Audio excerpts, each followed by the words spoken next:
Good morning all of you. Last night 8 अक्टूबर, आज 9 अक्टूबर है। Last night ये सीए इंस्टीट्यूट का बहुत इंपॉर्टेंट अनाउंसमेंट आया। बहुत सारे स्टूडेंट्स इसको लेके वेट भी कर रहे थे। सितंबर में जब मैंने ये एक वीडियो पुट किया था कि नवंबर में एग्ज़ाम देना चाहिए नहीं देना चाहिए, तो उसी के रिस्पेक्ट में बहुत सारे स्टूडेंट्स ने एक क्वेश्चन पूछा था।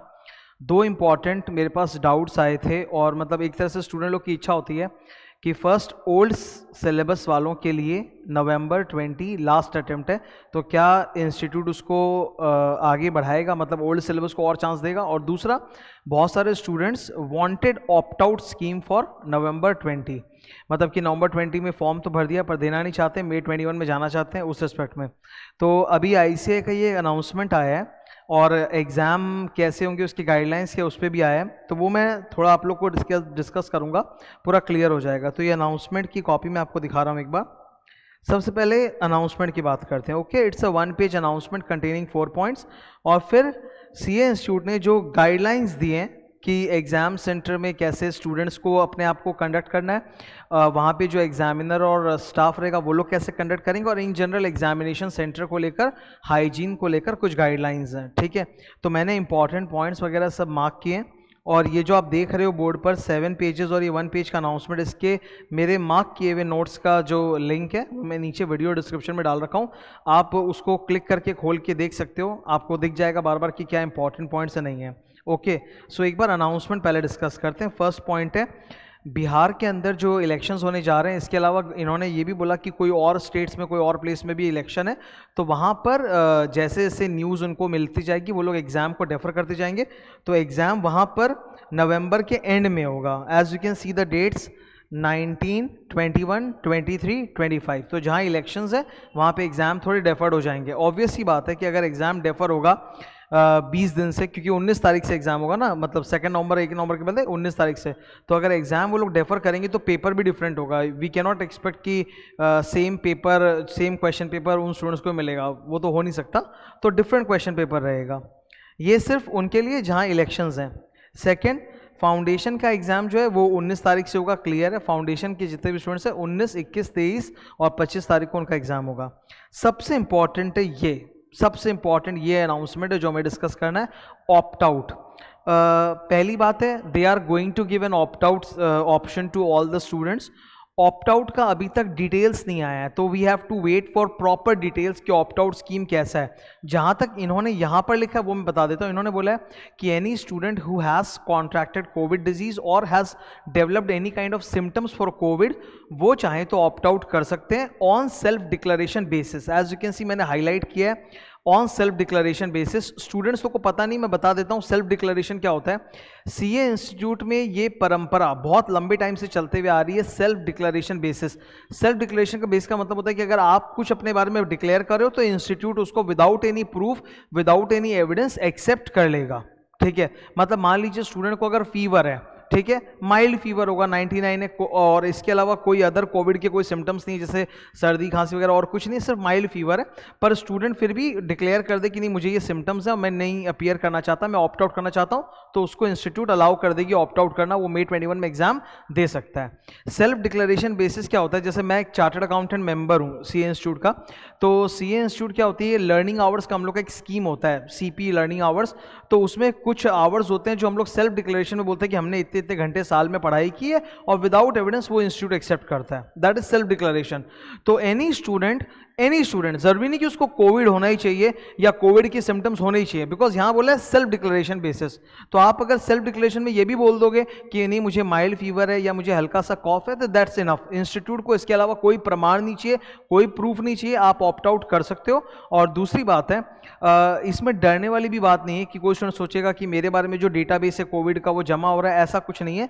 इंस्टीट्यूट बस आपको एक ऑप्ट आउट फैसिलिटी देना चाहती है, दैट्स ऑल देयर इज, इसके अलावा और कुछ नहीं। तो any student can opt out on self declaration basis.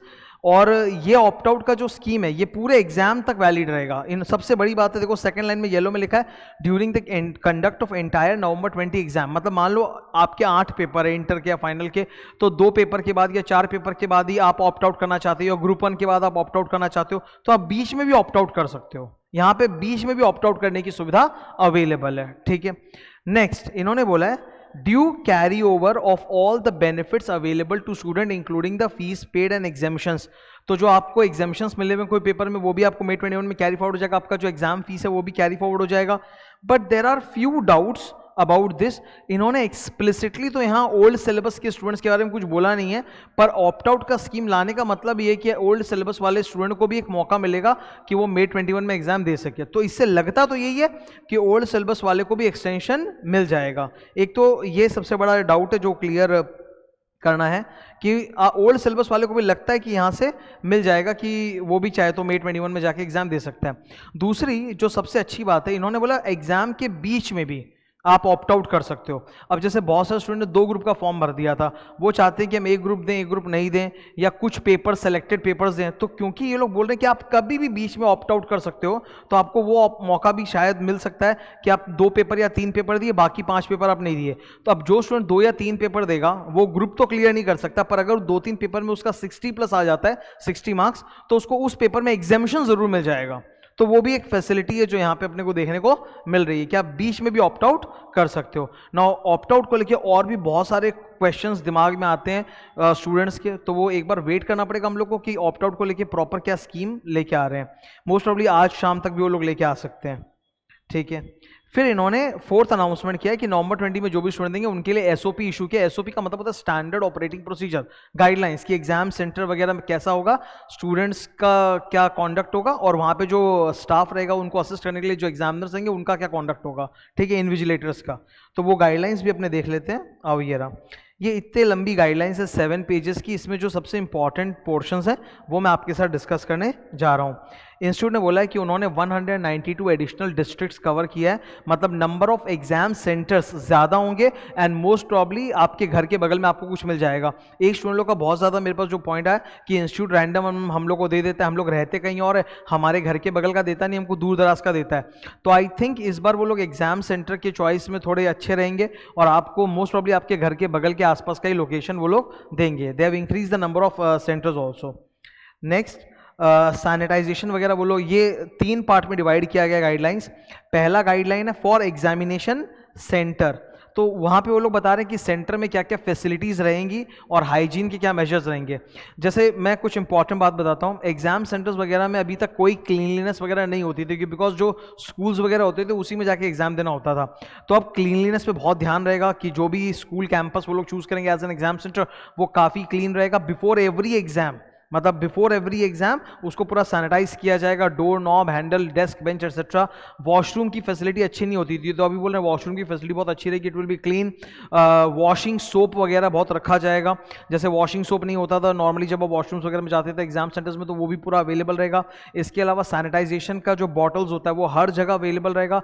Drinking water की भी ये लोग फैसिलिटी पहली बार दे रहे हैं, बोलते हैं कि 250 ml के पैकेज्ड ड्रिंकिंग वाटर के बॉटल्स भी रहेंगे, ताकि स्टूडेंट को अगर पानी पीना है और वो घर से नहीं लाए तो उसको वाटर बॉटल अवेलेबल कराया जाएगा। मास्क की भी फैसिलिटी रहेगी, मान लो कि आप मास्क पहन के घर से गए हो, पर आपको तो अब इन्होंने बोला है कि आपको थ्रू आउट दी एग्जाम आपको मास्क पहने रहना है। ऑब्वियसली अब मास्क निकालने का कोई पर्पस है ही नहीं, तो 3-3.5 घंटे का जो वो ड्यूरेशन होता है, you have to wear the mask constantly, जिसमें मास्क खराब हो सकता है, स्मेली हो सकता है।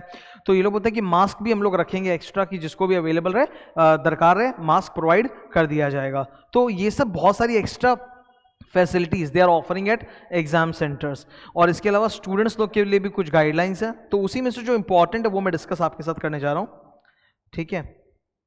नेक्स्ट, सीट्स के बीच में गैप रहेगा, मतलब बगल बगल में तो नहीं बैठाएंगे स्टूडेंट को, गैप रख के बैठाएंगे। मोस्ट प्रॉब्ली एक बेंच पे एक स्टूडेंट रहेगा।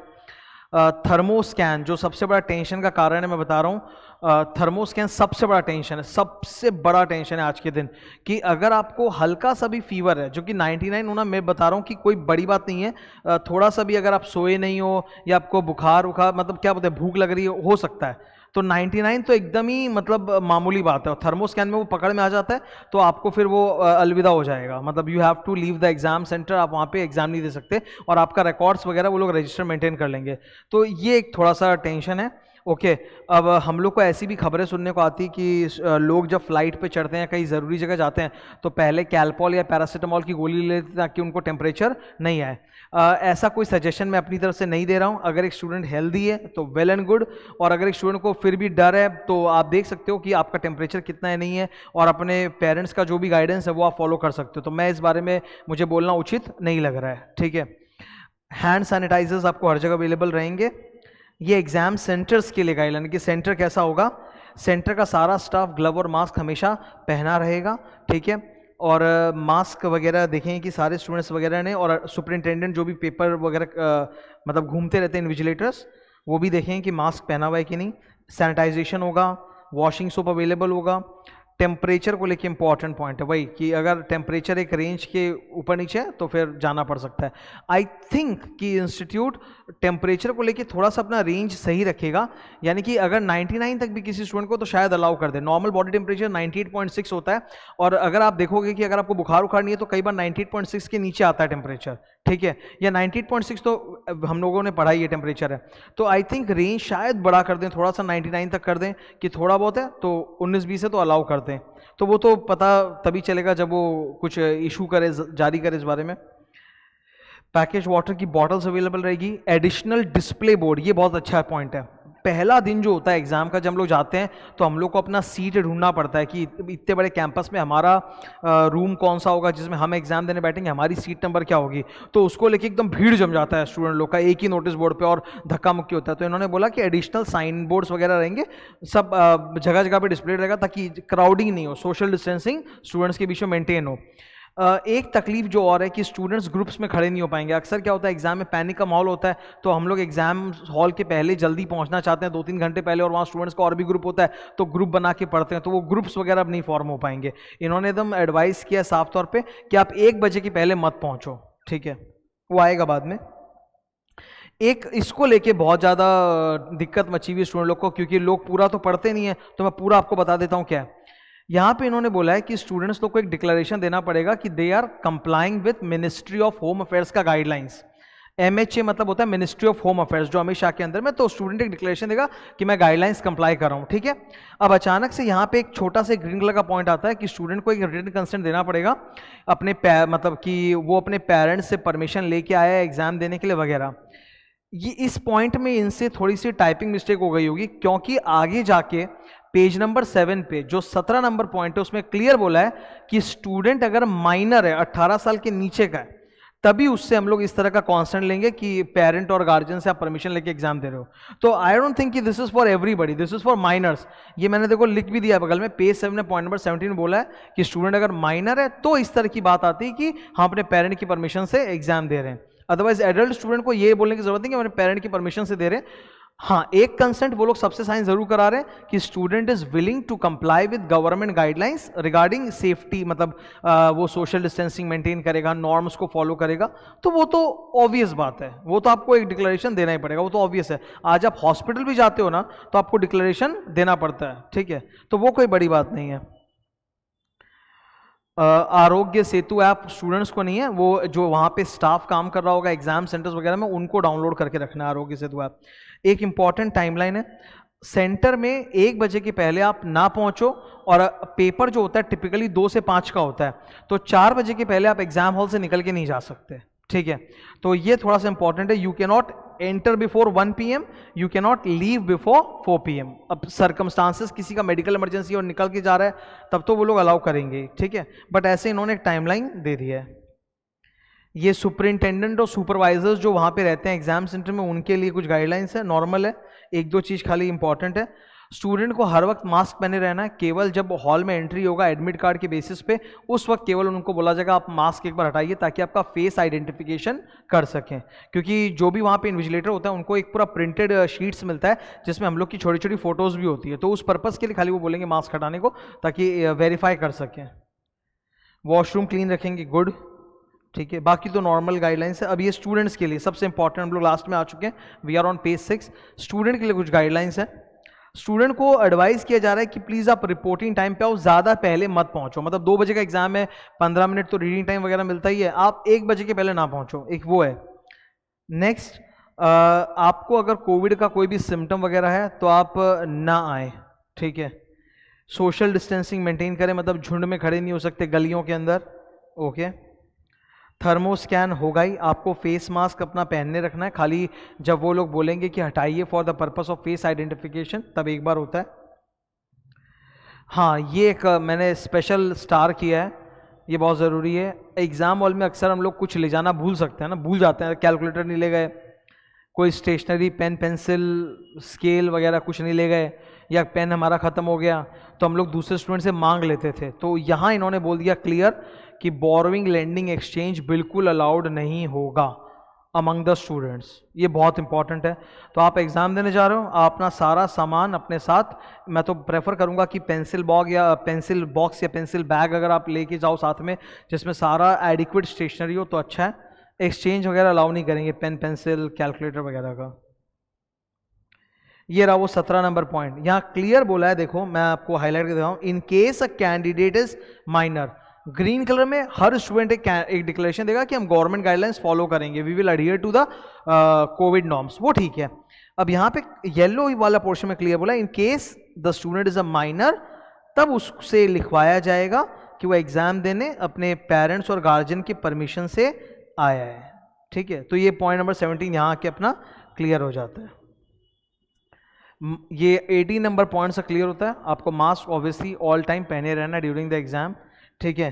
एयर कंडीशनिंग के बारे में तो कहीं कुछ नहीं बोला है, आजकल सारे schools colleges mostly air conditioned ही होते हैं, पर एग्जाम सेंटर्स, मतलब मैं तो जितना भी एग्जाम्स दिया हूँ कभी भी एयर कंडीशनड एग्जाम सेंटर्स तो नहीं थे। तो अगर एग्जाम्स एयर कंडीशनड होते हैं तो बेटर मेरे हिसाब से थोड़ा रहता है कि क्योंकि बहुत ज़्यादा स्वेटी और हॉट हो जाता है उस वक्त, तो इट इज़ बेटर कि एसी हो, पर ऐसा कुछ यहाँ तो इन्होंने बोला नहीं है। और फिर एसी को लेके खास तौर पे दो तरह का व्यूज़ है, कुछ लोग बोलते हैं कि जैसे एसी सही नहीं होता, कोरोना के टाइम पे स्प्रेड करता है वगैरह। सो एयर कंडीशनिंग को लेके तो इनका कोई गाइडलाइंस नहीं था।